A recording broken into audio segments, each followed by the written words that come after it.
fan por. Entraré cabdells que fan molt de soroll.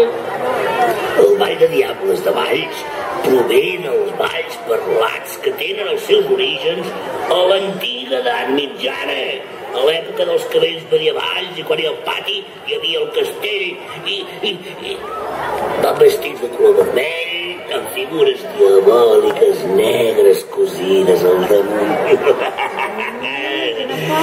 Una caputxa punxeguda i dues banyes fetes de drap. Com m'agraden els diables. I pi, mi pa, mi pum, Ah! Quina